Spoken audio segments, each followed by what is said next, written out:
ناظرین، پاکستان میں ایک کے بعد ایک جہادی کمانڈر کو نشانہ بنایا جا رہا ہے۔ کراچی اور راولپنڈی جیسے بڑے شہروں میں صرف ایک ہفتے کے دوران 2 سابق جہادی کمانڈروں کی ٹارگٹ کلنگ نے پاکستان میں دہشت گردی کے نئے بھارتی منصوبے کو بے نقاب کر دیا۔ بھارت کو اجازت دے دی کہ لائن آف کنٹرول پہ وہ بنکرز بنا لے، اس بات کی اجازت دی کہ کشمیر کے اندر وہ آبادی کا تناسب تبدیل کر دے، کشمیر کو تقسیم کر دے، اور پاکستان صرف تماشا دیکھتا رہا۔ نتیجہ یہ ہوا کہ بھارت اب اس قدر سختی کے ساتھ اس نے پنجے کاٹ لیے ہیں کشمیر پہ کہ دوبارہ کشمیر کی تحریک آزادی کو زندہ کرنا ایک تقریباً ناممکن امر ہو چلا تھا۔ میں جب یہ آج صورتحال دیکھتا ہوں، مجھے شاید پتہ نہیں میں کیا کہنا چاہتا ہوں، میں کہہ نہیں پاتا، لیکن میں جو صورتحال دیکھتا ہوں، مودی نے یہ بھی کہا تھا کہ یہ ایک دوسرے کا گلا گھونٹ کے مار دیں گے، گلا کاٹ دیں گے دوسرے کا۔ آپ وہ سٹیج دیکھ رہے ہیں پاکستان میں آئی ہوئی کہ نہیں؟ آ رہی ہے، صحیح کہہ رہے ہیں۔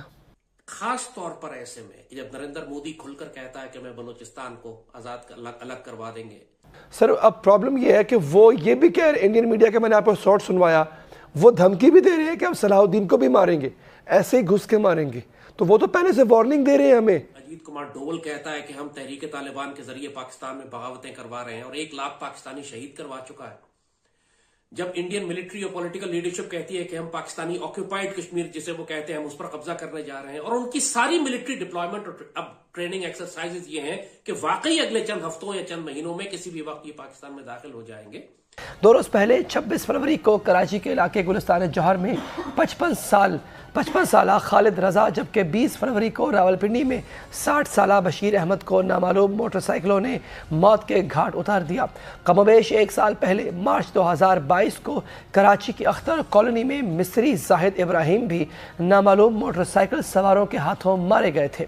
برطانوی نشریاتی ادارے BBC کے مطابق قتل کی ان 3 وارداتوں میں مقام مختلف ہے، لیکن طریقہ واردات ایک جیسا ہے کہ نامعلوم افراد نے ٹارگٹ کلنگ میں ہدف کو نشانہ بنایا۔ اگر مقتولین کے ماضی کا بغور جائزہ لیا جائے تو ایک قدر مشترکہ کا سراغ لگانا مشکل نہیں۔ سید خالد رضا، بشیر احمد اور مصری زاہد تینوں کا تعلق ایسی ہی جہادی تنظیموں سے رہ چکا ہے جو انڈیا کے زیر انتظام کشمیر میں متحرک رہی ہیں۔ اب تک ان کے قاتل نامعلوم ہیں، لیکن ان کی تنظیمیں اور ان کے قریبی رفقا اشارے کرایوں میں انڈیا پر الزام لگا رہے ہیں۔ BBC کے مطابق خالد رضا انڈیا کے زیر انتظام کشمیر میں انڈین افواج کے خلاف 90 کی دہائی میں البدر مجاہدین نامی تنظیم کے سرکردہ رہنما رہے۔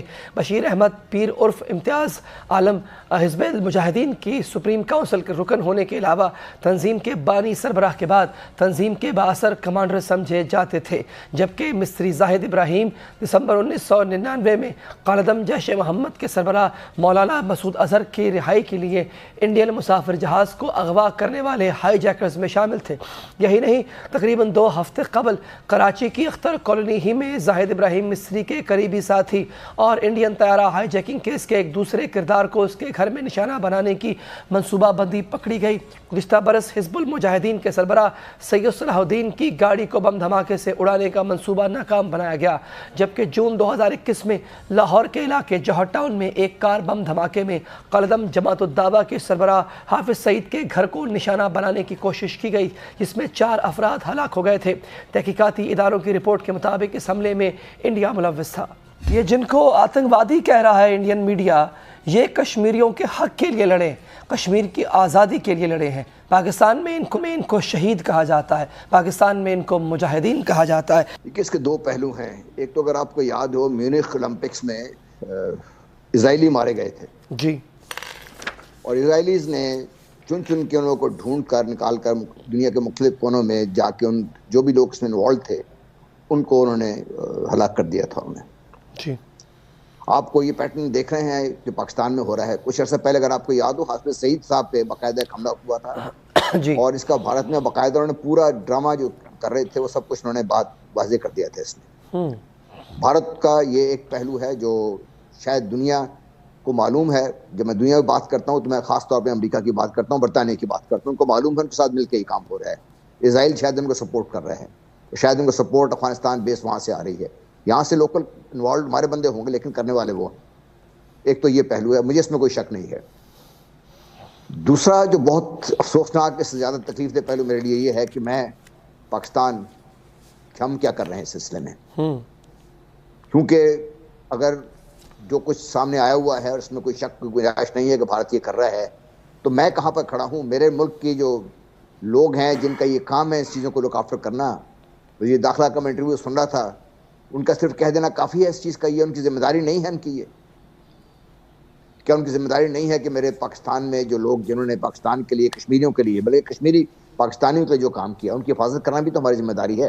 کہ ہمیں یہ پتہ نہیں لگا سکتے کہ بھارت یہ اتنا بڑا منصوبہ پاکستان میں اس پر عمل پیرا ہے اور ہم اس کو ابھی تک روکنے میں ناکام رہے ہیں اور ہم اس کو جواب دینے میں ناکام رہے ہیں. پاکستان میں دہشت گردی کے جو لوگ پاکستان میں دہشت گردی ملوث ہوتے ہیں, ہم نے ایک کو تو مہمان بنا کے رکھا ہوا ہے, باقی بھارت میں لوگ کھلے عام پھر رہے ہیں, ان کو کوئی پوچھنے والا نہیں ہے.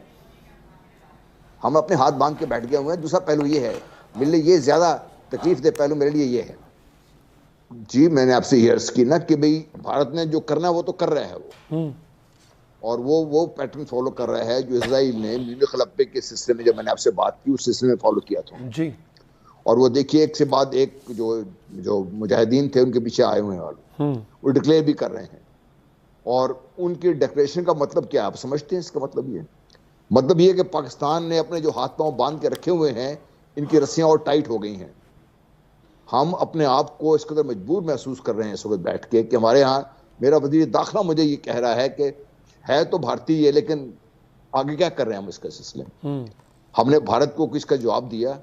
کلبھوشن یادو کو تو ہم نے مہمان بنا کے رکھا ہوا ہے نا, اس کے علاوہ اور کیا ہم کیا کر رہے ہیں؟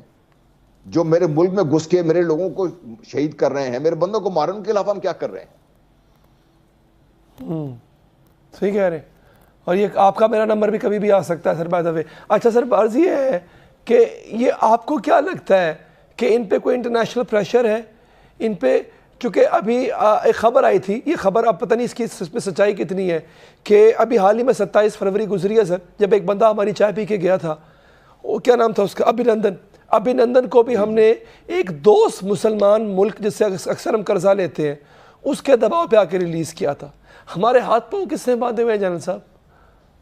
ہم نے خود باندھے ہوئے اپنے ہاتھ پاؤں. ہم نے مل ملا کے پاکستان کو سٹیج پہ پہنچا دیا ہے کہ ہم احتجاج کرنے کی قابل بھی نہیں رہے اس وقت. ہم نے اپنے آپ کو یہاں اس جگہ پہ پہنچا دیا ہے. کشکول لے کے پھریں گے تو حال تو یہ ہوگا نا ہمارا. پاکستان کے لیے تو کوئی کام کریں.